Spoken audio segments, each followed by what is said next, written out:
जेंसॉल engineering के chart को लेके आइए। इसमें वॉल्यूम थोड़ा कम होता है, 20-25 हज़ार शेयर आज ट्रेड हुए हैं, लेकिन अगर आप लास्ट 6 महीने का ग्राफ लेके आइए तो आपको दिखेगा इसने शेयर होल्डर्स के लिए काफ़ी वैल्यू इस कंपनी ने क्रिएट की है। डायरेक्टर साहब 6 महीने का ग्राफ लेके आइए। ओके, आगे चलते हैं। इसमें अब क्या हो रहा है, जेंसॉल इंजीनियरिंग में अभी उन्होंने एक्सचेंजेस को ये खबर दी है कि वो एक यूएस में EV based electric vehicle startup को खरीदना चाहते हैं। इसकी वजह से इसकी मदद से वो 600 या 700 करोड़ का टर्नओवर कर पाएंगी ये कंपनी, और 700 करोड़ का तो मार्केट कैप है, उतना टर्नओवर ये आय कर रहे हैं FY24। अनमोल सिंह जग्गी हमारे साथ इस समय जुड़ रहे हैं, कंपनी के फाउंडर हैं। और मैं आपको एक और बात बता दूं कि अनमोल सिंह, अगर आप दिल्ली और NCR के एरिया में रहते हैं और आपने blue smart mobility, blue smart cabs, EV cabs company के बारे में आपने देखा ही होगा, आपने यूज़ भी की होगी, जैसे प्रियंका भी मैं बता रही थी, तो उनके भी फाउंडर यही हैं। लेकिन अनमोल की ये लिस्टेड कंपनी जेंसॉल इंजीनियरिंग है जो EVs बना के आप दूसरे कंपनीज को सप्लाई करती है और अपनी ग्रुप कंपनी को भी देती है। अनमोल, बहुत बहुत शुक्रिया आज हमसे बात करने के लिए। आज हम जेंसॉल इंजीनियरिंग के बारे में बात करेंगे। हम समझ रहे हैं कि वहाँ पे आप अपने EV फुटप्रिंट को बड़ा बनाना चाहते हैं, तो अभी बताएं कि ये जो आप कुछ फंडिंग की बातचीत भी चल रही है आपकी कंपनी में, फंडिंग लाने की, तो सबसे पहले आप बताना चाहें कि ये बिग बॉयज़ का मार्केट है EV, तो आप जैसी कंपनी उस वहाँ पे क्या अटेम्प्ट कर रही है? श्योर सर, थैंक यू, आपने हमें इनवाइट किया उसके लिए बहुत थैंक यू। एंड हमने ये देखा सर कि जो हमारी दूसरी कंपनी, जैसे आपने ब्लू स्मार्ट के बारे में भी बोला, इंडिया में परेशानी ये हो रही थी कि सर कि EV manufacturers, EV 4 wheel manufacturing और EV 3 व्हील मैन्युफैक्चरिंग एक्चुअली बहुत ही कम कंपनीज कर रही हैं, और जो कंपनीज कर भी रही हैं वो उनकी वॉल्यूम बहुत कम है। सिर्फ आप लगाइए पूरे महीने में सिर्फ 2 या 3 हजार EV गाड़ी इंडिया में बन रही है, 4 व्हील और 3 व्हील मिला के, जो कि एक इंडिया जैसी बड़ी कंट्री के लिए बहुत ही ज्यादा कम, बहुत बहुत बहुत कम नंबर है।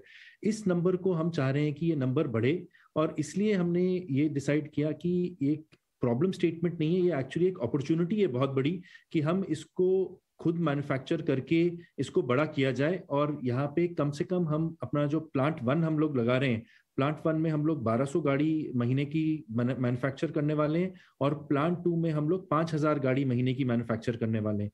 प्लांट 1 जो है वो हमारा जनवरी 2023 स्टार्ट होगा, और प्लांट 2 हमारा जुलाई ऑफ 2023 में स्टार्ट होगा। तो काफी सारी लोग एक्चुअली फ्यूल प्राइसेस से काफी परेशान हैं, फ्यूल प्राइसेस बहुत ज्यादा हैं, और इलेक्ट्रिक व्हीकल्स की ऑप्शन ढूंढना चाहते हैं, बट इलेक्ट्रिक व्हीकल्स की अवेलेबिलिटी भी बहुत कम है और प्राइस भी बहुत ज्यादा है। इसको लेते हुए हमने ये डिसाइड किया, और हमारे पास ब्लू स्मार्ट के साथ काम करते हुए काफी अच्छा एक्सपीरियंस था इलेक्ट्रिक कार्स चलाने का। अभी ब्लू स्मार्ट में हम लोग 1800 कार्स चला रहे हैं, तो उनकी हमने देखी कि क्या क्या अच्छी चीजें हैं, क्या क्या चीजें और इम्प्रूव करनी है, और उसके हिसाब से हमने ये एक्विजिशन के लिए हमने हमारा टर्म शीट साइन किया एक US बेस्ड कंपनी के साथ। अनमोल, ये बताएं कि अभी आपका रोड मैप क्या है यहाँ से? एक तरफ तो आप कंपनी एक्वायर करना चाहते हैं, दूसरी तरफ कुछ इन्वेस्टर्स भी आपकी तरफ रुचि ले रहे हैं, तो इस समय अगर आप बताएं कि स्टेप बाय स्टेप नेक्स्ट 1-2 साल का रोड मैप। सर जैसे सबसे पहले तो हमारा प्लांट 1, हमारा पहले तो मैं इससे स्टार्ट करूंगा कि हमारा EPC का जो बिजनेस है वो भी काफी बूम कर रहा है। आपने देखा होगा, हमने ईयर ऑन ईयर हमारे सोलर EPC के बिजनेस में भी काफी अच्छे रिजल्ट्स दिखलाए हैं। ऑलमोस्ट हमारा प्रॉफिट्स जो 2021 से 2022 के कंपैरिजन में 3 टाइम्स हमारा प्रॉफिट आया। वैसे ही इस साल भी हमको लगता है कि सोलर का जो हमारा कोर बिजनेस है वो काफी अच्छा करेगा, और उसमें भी हम लोग काफी ग्रोथ देख रहे हैं। दूसरा आता है हमारा EV का प्लान। EV के प्लान में पहले हमारा प्लांट 1 1000 गाड़ी, 1200 गाड़ी पर महीने के हिसाब से जनवरी में स्टार्ट होगा, और 2 जुलाई में स्टार्ट होगा 5000 गाड़ी के हिसाब, 5000 गाड़ी पर मंथ। ये हमको लगभग 600 to 700 करोड़ रुपीस FY24 के अंदर रेवेन्यू देगा एडिशनल, और लगभग FY25 में 1500 करोड़ का रेवेन्यू आएगा EV डिवीजन से। तो ये हमारे EV डिवीजन के अंदर प्लान है। अभी हमने ये भी नोटिस किया सर, क्योंकि बहुत ही रेयरली एक ऐसी कंपनी अवेलेबल है जो कि EVs को बहुत इन डेप्थ समझती है, और क्योंकि तो इसके लिए हमारी तरफ में कुछ इन्वेस्टर की रुचि भी आई है, और हम अभी कुछ भी ऐसे कोई भी कंफर्म्ड हमने कुछ किया नहीं है, बट हमारी ऐसी उम्मीद है कि आगे जाते हुए कंपनी को ये बड़ा प्लांट सेटअप करने के लिए जरूर कुछ ना कुछ कैपिटल की जरूरत पड़ेगी। हालांकि कंपनी काफी वेल कैपिटलाइज्ड है, बट एक्सटर्नल कैपिटल की भी जरूरत पड़ेगी, तो हम जरूर बोर्ड अप्रूवल लेके एक कैपिटल रेस का भी प्लान जरूर लेके आएंगे।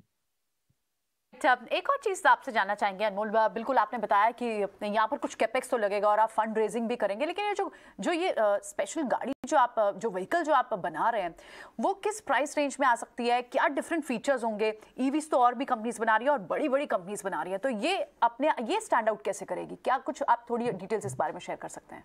तो पहली बात, जो दो सवाल सारे कस्टमर्स पूछते हैं, वो पहले दो सवाल होते हैं कि कितना रेंज आएगी। तो इस गाड़ी की लगभग पहला मॉडल जो हम रिलीज करेंगे उसकी 200 किलोमीटर के ऊपर की रेंज है, और इसकी चार्जिंग टाइम, जो दूसरा सवाल सब लोग पूछते हैं, इसका चार्जिंग टाइम लगभग 2 घंटे होने वाला है। तो ये 200 किलोमीटर की 2 घंटे में चार्ज होने वाली गाड़ी होने वाली है। हमारा जो इनिशियल एरिया हम जिस पे अटैक करना चाहते हैं वो है हैचबैक सेगमेंट। हैचबैक सेगमेंट आप देखेंगे जिसको वैगनार का सेगमेंट बोला जाता है, जो कि आम आदमी की एक गाड़ी होती है।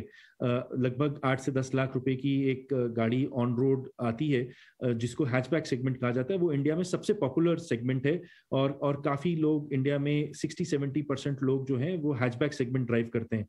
तो हमारी पहली गाड़ी जो आ रही है वो हैचबैक सेगमेंट में आ रही है, और जो मैंने आपको प्राइस बताया उससे हल्के कम प्राइस में आएगी। Alright, absolutely. बहुत बहुत शुक्रिया अनमोल, आज हमें समय देने के लिए, और ये सारे क्वेश्चंस पर अपना आंसर रखने के लिए, बिजनेस आउटलुक शेयर करने के लिए, और ये सारे इंसाइट्स देने के लिए बहुत बहुत शुक्रिया आपका। All the best to your ventures ahead.